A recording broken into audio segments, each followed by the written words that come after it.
대통령실과 이어진 주제 하나 더 만나보도록 하겠습니다. 다음 주제 보여주시죠. 박민영 대변인입니다. 다음 주제 바로 박민영 대변인인데요. 박민영 어디서 들어봤지 하시는 분들 계실 텐데요. 친 이준석계로 보도가 되면서 화제를 모았던 실제 그 이준석 당대표 시절에 나는 국대다라는 프로그램을 통해서 이제 얼굴이 알려진 인물이기도 하고 실제 윤석열 정부 들어서서 쓴소리를 했던 인물인데 이분이 청와대에 대통령실에 들어간다고 해서 화제이기도 한데요. 여러 가지 좀 논란들이 불거지고 있습니다. 이게 예를 들면 배신이냐, 국가에 대한 충성이냐, 뭐 이제 이런 논란인데 어떻게 생각하세요, 실장님? 논란이 되는 게 저는 이해가 가지 않습니다. 이해를 하려고 하면 예.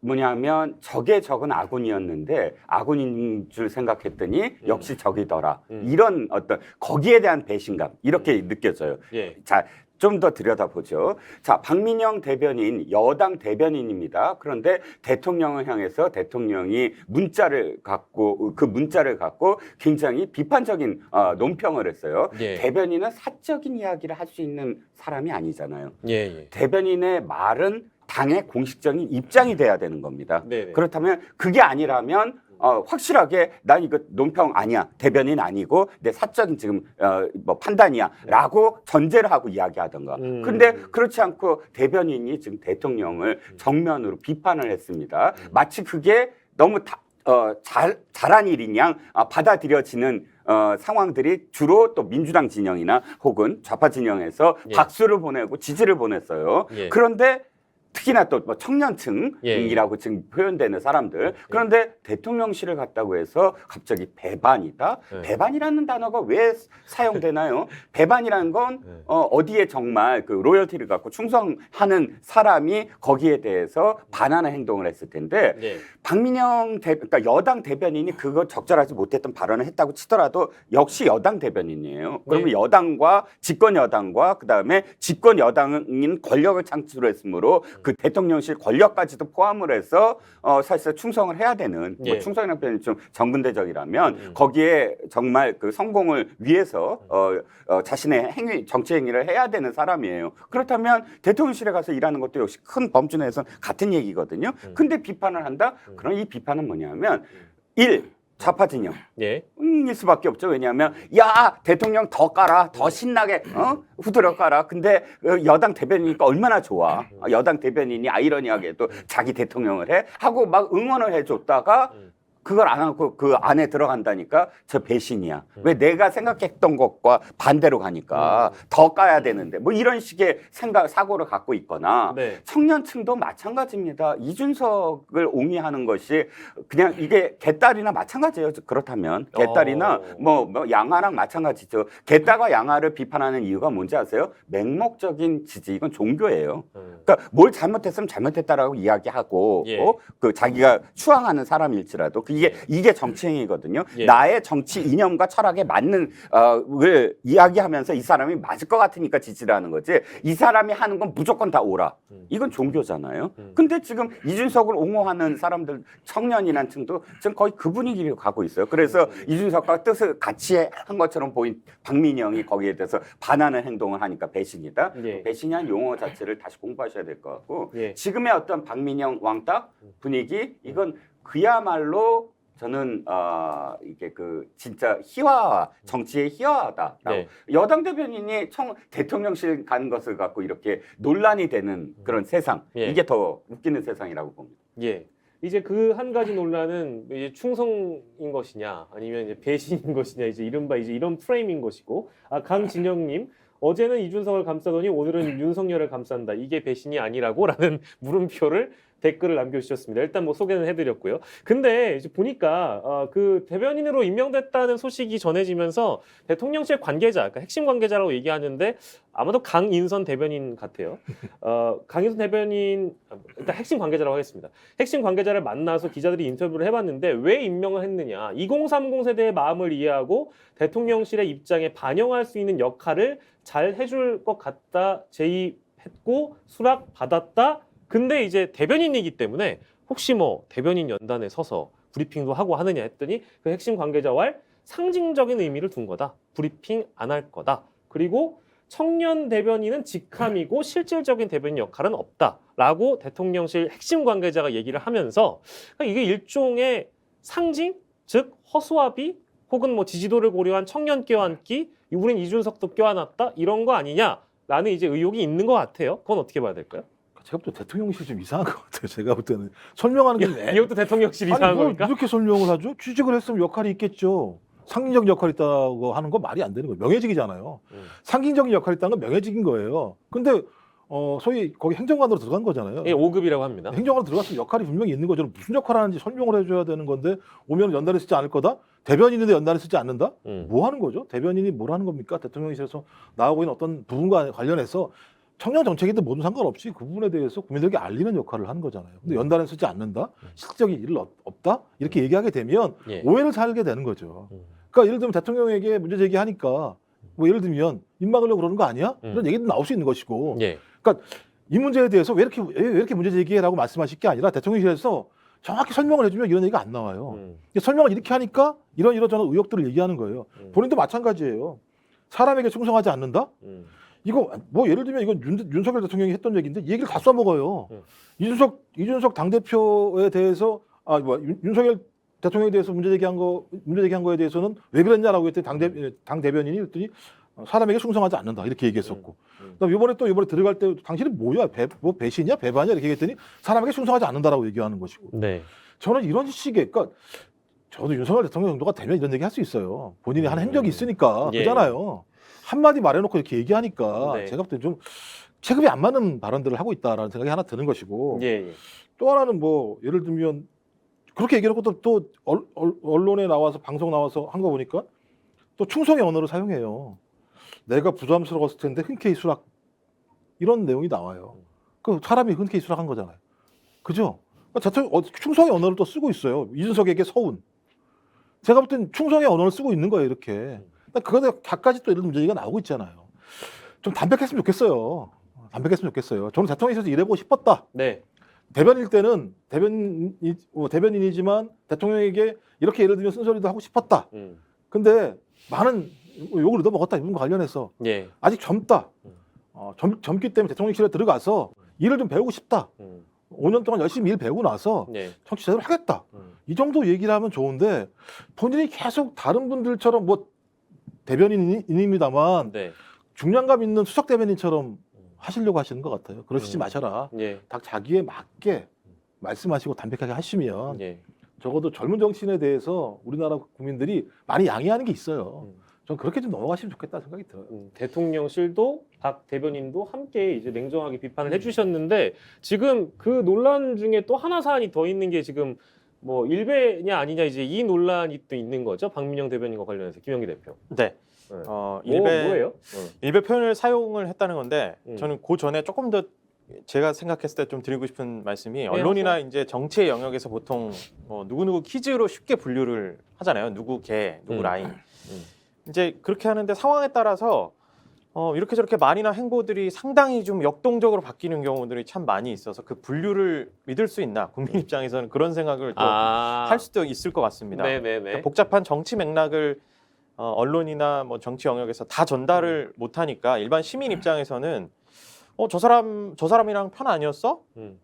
그리고 언론에서 그렇게 얘기를 했으니까요. 누구누구 퀴즈라고 나는 이제 하면. 나는 저 사람 지지자였는데 그럼 배신자네. 이렇게 쉽게 논리가 형성이 되는 것 같고 이렇게 좀 편가르기가 계속되는 부분들이 국민 입장에서는 특히 이제 정치를 많이 좀 소비하고 바라보는 사람 입장에서는 더 분노로 이어지고 막 댓글에서도 보면 보통 이제 편가르기가 좀 심해지거든요. 근데도 보면 막 포옹하고 화해했다가 웃다가 막 비판하다가 또 탈당했다가 복당했다가 뭐 가처분 신청도 하고 지금 이제 주호영 비대위원장도 전에 이제 가처분 신청하고 뭐 탈당했다가 또 창당했다가 다시 복당한 사례잖아요. 그래서 좀 혼란스러운 부분들이 상당히 많이 있을 것 같습니다. 그래서 아마 그냥 정치적으로 내 지지, 내 세력, 신념을 좀 그냥 형성을 하고 좀 이 생업도 바쁜데 쉽게 복잡한 이야기들을 다 들여다보기 참 어려운 우리의 현실도 있는 것 같고요. 말씀 주신 그 박민영 대변인 일배 논란은 지금 현재로서는 최근에 이제 제시된 부분인데 박민영 대변인이 청와대로 간다고 딱 보니까 온라인상에서 그가 이제 표현했던 그로 추정되는 추정되는 사용자가 극우 성향자들이 모인 그 일베에서 네네네. 쓰는 표현을 자주 사용을 했다라는 의혹이 제기된 겁니다. 그래서 박민영 대변인이 혹시 일베가 아니냐 그 주장이 올라오자마자 이제 이 박민영 대변인 쪽에서는 동생이 몇몇 게시글을 작성했다는 이야기를 듣고 삭제 조치를 해달라고 요구를 했다. 동생하고 계정을 공유했다. 그러니까 그 글은 이 계정은 본인하고 연결된 게 맞는데 맞고, 그 근데 계정을 쓴건 가족이 동생이 공유했기 썼다? 때문에 동생이 썼다라고 일단 해명을 내놨습니다. 그럼 뭐야? 그럼 동생은 그럼 일배를 한다는 해명을 형이 한 거예요? 그렇게 된 그렇게 거예요? 직접적으로 이제 얘기하지 않았지만 그렇게 된 셈이 된 거죠.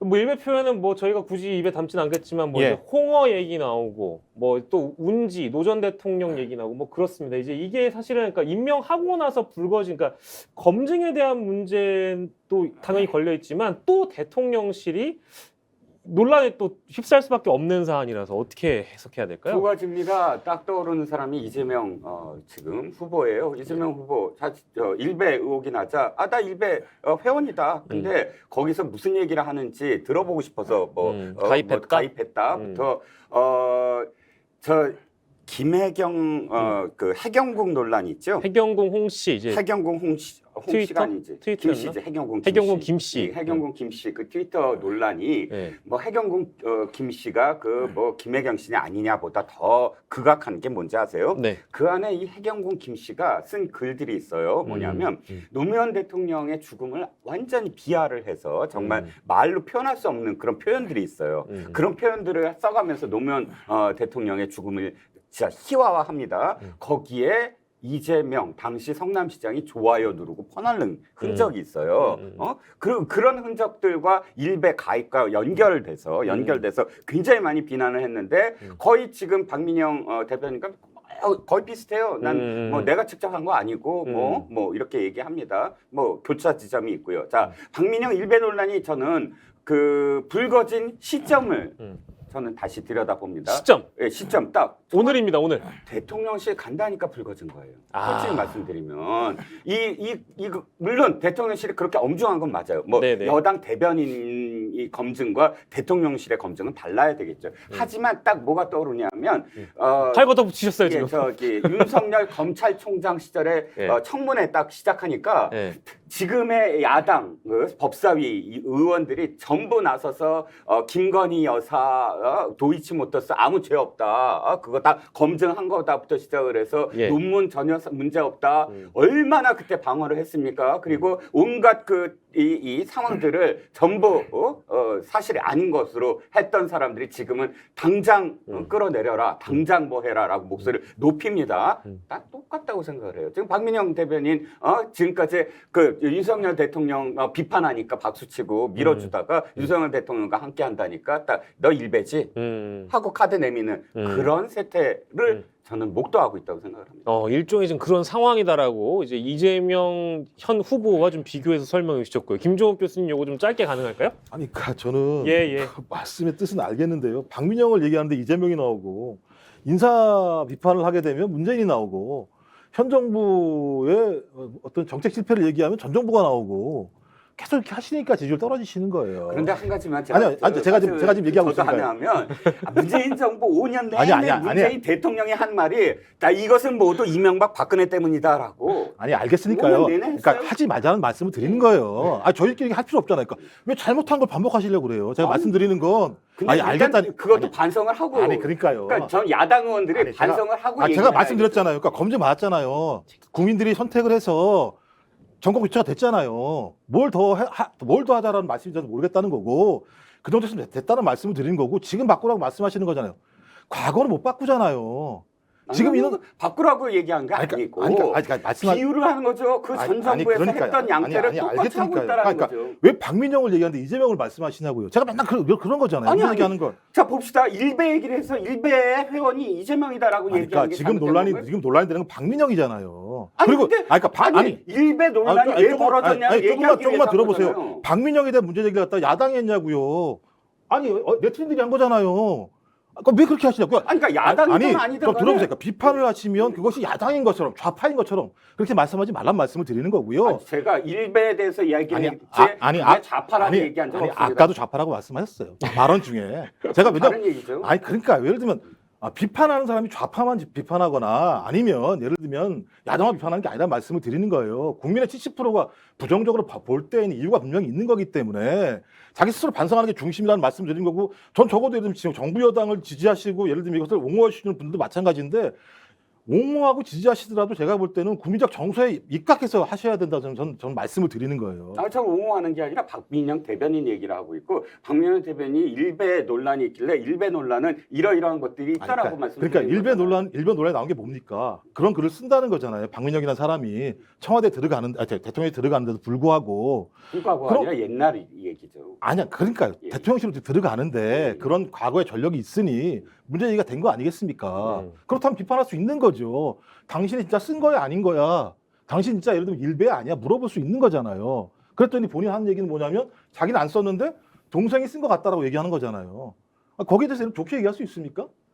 저는 그런 비판을 해야 된다고 생각하는 거예요. 적어도 권한과 권력을 가는 사람에 대해서는 비판할 수 있어야 되는 거죠. 근데 그 비판의 시점이 이렇게 모호한 시점에서 그러니까 이 일베 논란은 언제나 일어날 수 있어요. 하지만 아니 이준석 편에 들 때는 욕을 안 하다가 윤석열 편에 들 때는 욕을 한다. 이런 시점에 정치적 의도가 있는 게 아니냐라는 거죠. 네, 서로 뭐 순수한 의도가 아닐 수도 있다라는 대통령실에 들어가는 사람이기 때문에 더 엄중하게 예를 들면 평가하는 거고 그 평가를 야당이 제기한 게 아니라 제가 계속 말씀드리잖아요. 나는 야당 얘기 안 했어요. 그러니까 언론이나 예를 들면 네티즌들이 말씀을 하시게 되면 거기에 대해서 논평을 해야 되는 건데 이재명도 그랬잖아라고 말씀하시는 게 예를 들면 논지를 벗어난다는 말씀을 계속 제가 드리는 거잖아요. 다른 게 아니라. 두 선배님이 웃으면서 저 선배님이어서 이런 말씀 안 드리려고 했는데 계속 오늘 내내 하는 게 뭐냐면 전정부 이재명 좌파 이렇게 말씀하시니까 선후배 떠나서 말씀하시는 건 우리 선후배라는 거를 벗어나서 얘기하는 아니 그러면 절대 이 정부 안 변한다니까요. 그렇게 하시면 잘못한 거는 그 잘못한 스스로의 문제를 벗어나는 것부터 시작하는 거예요. 나는 벗어났으니 전 정부가 문제라고 얘기하는 건 제가 이해를 해요. 하지만 이런 논리로 이걸 옹호해 주시면 안 되는 거잖아요. 근데 교수님 언제나 내가 좋아하긴 하지만 그러나 지금 이 문제를 갖고 논지에 제가 벗어났다고 해서 교수님도 사실은 그 논지에 좀 벗어나는 느낌이거든요. 전체적으로 왜 좌파라고 얘기하느냐, 왜 이 모든 문제들을 전부 다 이렇게 그 옹호만 하느냐, 이 논지는 저도 받아들일 수가 없는데요. 좀 옹호한 적은 없습니다. 서로의 의견이 다를 수 있다고 저는 생각을 충분히 합니다만 웃으면서 칼싸움 하시는 게 참 저희 입장에서는 감사드리는데 칼싸움을 하면 좋은 겁니까? 아니, 웃으면서 챙챙챙 두 분이 이제 칼싸움 하시는 거는 보기 좋았는데 저는 그런 게 있어요. 왜냐하면 선배님은 뭐 그렇지만 아니시지만 언제나 예를 들면 남 탓, 전 정부 탓, 문재인 탓 이렇게 하시게 되면 제가 볼 때는 문제 해법을 찾을 수 없다는 말씀을 드리는 거예요. 지금 있는 문제에 대한 해법을 찾아야지만 저는 이 정부도 지지율이 상승할 거라고 보는 것이고 저는 근데 그런 부분들에 대한 논법들을 계속 대통령실도 마찬가지입니다만 그 대통령이 직접 얘기했잖아요. 뭐 예를 들면 누구죠? 민변으로 도배질했지 않습니까? 전 정부보다 훨씬 훌륭하지 않습니까? 이런 논법이라고 얘기하는 것이 대중들에게 예를 들면 신뢰를 줄 수 있는가에 대해서 대통령이 스스로 좀 많은 고민을 하셔야 돼요. 이 부분에 대해서. 자, 김주경님, 일베 논란은 언제든 일어날 수 있음. 이거 김종욱 교수님께 드리는 말씀이시고, 그리고 김영민님, 이종근 평론가님, 박민영은 바른 소리 하는 자에서 쉴드 치는 자로 변모한 겁니다. 이제 이런 의견들이 있습니다. 보시는 분들도 이렇게 의견이 갈리는데 우리 두 선배님께서는 아주 웃으면서 챙챙챙챙 칼싸움을 하고 계셨다는 예. 많은 분들이 지금 댓글 남겨주고 계시는데요. 예, 뜨겁게 저희가 지금 이슈탱크에서 토론을 하고 있습니다. 저희가 두 분이 이 주제를 가지고 이렇게 지난주에 미중 갈등 가지고 이 정도의 분량을 할애해드렸는데 박민영 대변인 가지고 이렇게 뜨거울 줄은 전혀 몰랐다는. 제가 너무 박민영을 키워준 건가요? 이거 완전히 패착인데 이거. 갈등만큼. 이거 패착인데 이거. 자, 그래서 우리 한덕수 총리 김현정의 뉴스에서 한 말이 사실이라고요? 이게 정확히 얘기하면 지하벙커가 진짜 있다는 식으로 얘기한 거예요? 그러면? 아닙니다. 아니죠? 네, 국가지도통신 차량이 어떤 역할을 했냐라는 그 김현정 MC의 질문에 이제 그것보다도 대통령이 머물고 계신 자택에 이미 시설이 다 완비가 돼 있다라고 이제 한덕수 총리가 얘기하면서 그러면 우리가 얘기로 듣기로는 이제 김현정 MC 같은 경우에 DJ는 전화로 지시하셨다고 하니까 뭐 휴대전화 가지고 이렇게 지시한 너무 부실한 대응 아니었냐라는 그런 의혹들이 있는데 어떤 수준으로 갖춰져 있는 거냐 하고 다시 재차 물어보니까 좀 더 모든 비밀이 좀 더 보장될 수 있는 그런 통신 수단들이 다 있습니다. 그리고 이제 김현정 재차 묻습니다. 지하 벙커 수준이라고 할 수 없겠지만이라고 했더니 지하 벙커 수준이라고 보셔도 될 것 같아요. 그러면 지하 이렇게 벙커가 있다가 아니고 그렇죠. 그 얘기는 지하 아닙니다. 벙커 수준의 수준의 설비가 아크로비스타에 있다. 자택에 있다. 있다라고 얘기를 하신 겁니다. 한덕수 총리 같은 경우에. 이거는 근데 이거는 사실관계를 그래서 어떻게 이제 뭐 좀 바로 어떤- 잡아야 될지 모르겠는데 한 총리가 이거를 라디오에 인터뷰하면서 아크로비스타의 지하 벙커 수준의 설비가 있다라고 좀 얘기를 해버린 거야. 아크로비스타라고가 아니라 자택 근처에 자택에 자택에 그러니까 우리가 생각했을 때 자택에 그럼 어떻게 다른 거지 그러면? 전화로 이렇게 지시하고 했다라는 모습이 그려지니까 한덕수 총리 입장에서는 거기에 충분한 그 사령탑 역할을 할 수 있는 시설들이 있다라고 이제 말씀을 하신 거고 이제 김현정 PD 같은 경우에는 좀 더 들어가서 그럼 어떤 시설들이 있는 거냐를 얘기했을 때 지하 벙커 시설 수준이다. 근데 이게 약간 저는 좀 실언 같은데요. 설령 그랬다고 하더라도 네. 서로 이제 인터뷰하는 과정에서 너무 막 갑작스러운 질문들이 막 들어오니까 그렇죠. 한 총리 생방송으로 이렇게 왔다 입장에서는 갔다 하니까. 어떻게든 이제 이걸 네. 답변하는 과정에서 약간 그 미스커뮤니케이션이 있지 않나 싶은데 이거는 실제 그런 건지는 제가 정확하게 모르겠습니다만 이 지하 벙커 수준이라는 표현을 했다는 거는 글쎄요. 뭐 물론 한 총리 입장도 이해는 됩니다만 약간의 좀 오해가 있지 않았나 싶기도 해요. 어떻게 보셨습니까? 아마 일부는 들어가 있을 거예요. 일부가 그렇습니까? 비하 통화 이런 것처럼 어. 얘기해서 외부에서 예를 들면 감청이 안 돼 이런 시설들은 다 들어가 있을 거예요. 근데 있을 거예요. 지하 벙커는 좀 얘기가 다른 것 지하 같아서. 벙커라고 하는 건 그거 쉬운 게 아니에요. 그러니까 예를 들면 저희 이제 노무현 정부에서 위기관리센터를 만드는데도 제가 볼 때는 거의 3, 4년 이상이 걸렸고 그것도 계속 만들어서 확대를 했기 때문에 그 지하 벙커라고 얘기하는 거는 그냥 은유적인 표현이라는 생각이 드는 것이고요. 그러니까 국민들이 생각하는 것 이상으로 대통령의 사저에 일단 예를 들면 대통령 집무실 또는 위기관리센터와 연결돼서 이렇게 연동될 수 있는 시스템들을 만들어져 있다. 이 정도로 제가 볼 때 이해하는 게 저도 그렇게 타당할 이해하는 게 거라 맞는 것 생각이 같습니다. 들어요. 실장님도 어떻게 그러니까 보셨어요? 마지막이 너무 과했어요. 지하 벙커 수준. 수준이다. 그것만 제외한다면 지금 교수님도 잘 표현하셨지만 그 진짜 핸드폰으로 이렇게 다 지시를 하신 수는 없죠. 당연히 그 일단 이 뭐 감청 안 되는 그런 수준의 또 여러 지금 그 루트를 통해서 함께 대화를 할 수 있는 그런 수준의 설치는 당연히 이동식으로 다 뭐 이 차에도 있고 뭐 자택에도 있고 할 수 있는 그런 시설은 당연히 있겠죠. 근데 그 지하 벙커 얘기를 하면서 네. 그 수준이다라고 얘기하면 상상이 막 안 되잖아요. 그 지하 벙커 우리가 보통 드라마 같은 데서 보면 백악관의 그 이 시설도 그렇죠. 예. 근데 그건 뭐 화면도 여러 개가 있구만. 네, 뭐 네. 불가능하겠죠. 저희 아마 이제 지금 유튜브로 실시간으로 보시는 분도 전달해 주시면서 지하 벙커가 있다라고 했다라고 받아들일 정도로 네. 이렇게 지금 헤드라인으로 보면 한덕수 윤 전화 지휘 논란 네. 물음표 자택은 이미 청와대 벙커 수준 이렇게 그러니까, 헤드라인이 뽑히거든요. 이게 제목 그렇게 그러니까 예. 여러분, 그러니까 제목이 이렇게 라디오의 뽑히기 인터뷰 때문에. 전문을 보고 판단하셔야 돼요. 네. 저희도 지금 다 그 오해가 있는 걸 이제 풀어가는 과정이잖아요. 근데 예. 이제 언론이 그렇게 한 문장으로 보도하면 이게 우리가 또 이제 시간이 보도가 없이 되는 거라고. 헤드라인만 보는 분들은 충분히 오해하고 더 상상할 수 아이고. 있죠. 예. 그러나 실제 내용을 조금 더 디테일하게 보고 판단을 해야겠다라는 생각이 다시 한번 들었습니다. 벽이는 필요해요. 그러니까 적어도 국회 운영위 같은데 좀 비공개로 해서 네네. 예를 들면 지금 사저하고 저기 집무실 다음에 위기관리센터가 떨어져 있기 때문에 네네. 어떻게 예를 들면 통제하는지에 대해서는 좀 설명을 해서 예. 그래서 야당에서 그래 그 정도면 그러면서 예를 들면 야당이 오케이 하게 되면 예. 그래도 지금 그 관저로 옮기시겠습니다만 사저에서 해도 일단의 위기관리 되는구나라는 정도에 대해서 좀 남들도 국민이 안정할 수 있을 만큼 설명은 좀 필요하다고 봐요. 예. 그러니까 그 야당이 거기에 대해서 조금 마음을 열어줬으면 좋겠어요. 너무 막 위치 왜 저 사저에 있느냐. 근데 제가 뭐 교수님하고의 방송에서도 말씀을 드렸지만 독일 같은 경우 슈레더 총리도 사저에서 출퇴근을 8년을 했고요. 그리고 또 메르켈 총리도 사저에서 16년을 출퇴근을 했어요. 그 또 연방청에서 어느 정도 거리가 있는 곳에서. 예. 근데 뭐 독일이 그 재난재해가 없었겠습니까? 다 시스템으로 움직이는 것이거든요. 근데 그것을 아실 만한 민주당이 너무 지나치게 지금 그 프레임화하고 있는 게 아니냐. 그러니까 진짜 걱정이 되면 운영위에서 시스템이 어떻게 되냐, 그거 진짜 점검해보자라고 뭐 정보이든 운영이든 해서 내부에서 이렇게 그 서로 소통을 하는 그런 자세가 전 제1야당의 자세다. 교수님이 지적하셨듯이 저 동의합니다. 예. 중요한 얘기. 예, 저도 동의합니다. 자, 두 분께서 칼싸움을 하시느라고 시간을 좀 많이 쓰셨기 때문에 저희가 딱 3분만 더 할게요. 저희 우리 PD 이하 많은 분들의 눈치를 좀 보면서 지금 막 지금 저쪽에서 막 레이저가 날라오고 있는데 앞으로 딱 칼싸움 안 하겠습니다. 3분만 더 할 거예요. 왜냐면 이 주제는 해야 돼요. 자, 마지막 주제 보여주세요. 자, 큰 거 한 방. 큰 거 한 방 나오는데 그 큰 거 한 방과 관련된 내용이 어디서 나왔는지 바로 영상도 틀어주세요. 아니 근데 이준석 대표가 13일 날 기자회견 하잖아요. 네.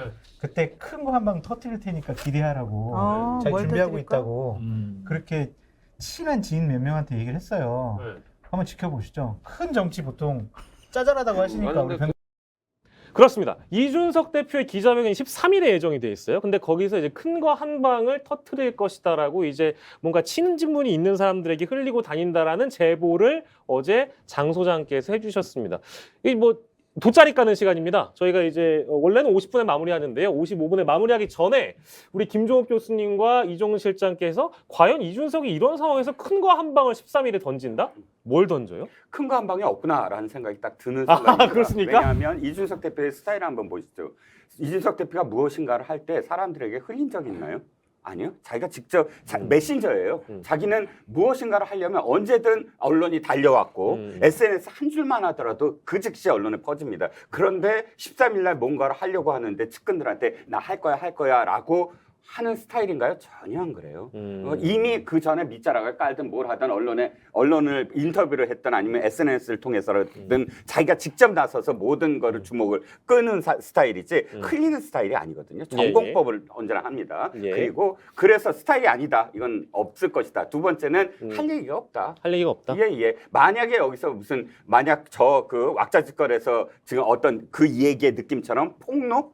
뭐 과정 속에서 폭로? 그건 자멸의 길이다. 그야말로 자신의 어떤 정치적 입지 아무런 생각 없이 후회 없이 나는 그냥 사라질 거야. 이 뭐 정치계에서 네. 뭐 거의 그 수준의 네. 자폭 수준이 될 거다라는 생각입니다. 있지도 않을 것이고 있다 하더라도 자폭이다라는 평가이시고 김종욱 교수께서는 이준석의 큰 거 한 방 있겠습니까? 장성철 소장하고 통화를 하고 한 다음에 왔어야 되는 건데 네. 제가 볼 때 할 얘기는 다 했다. 가처분 신청했다. 신당 창당 없다. 없다. 이게 기조라고 그러니까 생각이 들어요. 뭘 한 방울 뭘 어떻게 그런데 때릴까? 이제 만약에 네. 있다면 네. 이건 저의 그야말로 그냥 예상입니다. 예. 미략설의 한 증거, 미략의 증거? 미략설의 한 증거. 어떤- 만약에 한다면 한 방에 예. 있다면. 예. 뭘까요? 그러니까 윤안 미략설 얘기했었잖아요. 아. 윤안 미략설을 얘기했었잖아요. 네. 이준석 당대표가 얘기한 거니까. 그것 때문에 그 미략설이 지금까지 온 거다. 본인을 갖다가 서 비상상황 쭉 설명하면서 거기에 근거한다. 근데 지금 그때는 그냥 설만 얘기했는데 네. 본인이 만약에 그거 관련해서 뭔가 예를 들면 알 수 있는 게 있다고 얘기한다면 만약에 한다면 제 생각에는 뭐 녹취 뭐 이런 큰 거 것도 한 방이면 공개합니까? 녹취인지 모르겠습니다. 그건 네. 모르겠고 하여튼 네. 제가 저 통화 안 해봤다니까요. 장성철 소장하고. 그러니까 만약에 네. 제가 예상하는 거예요. 만약에 나온다면 그 정도가 한 방? 음.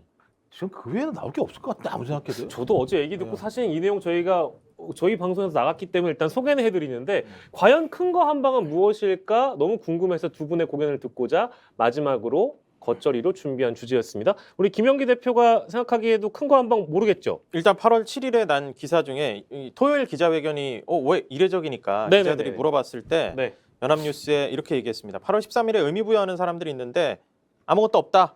일단 이렇게 밝혔습니다. 알겠습니다. 네. 오늘 장소 미리 말씀하시지 그걸. 완전히 그냥 조용히 있다 한 방 빵. 장 소장님의 의견이 다 틀릴 수 있다는 가능성 오늘 많이 알려드렸어요. 자, 오늘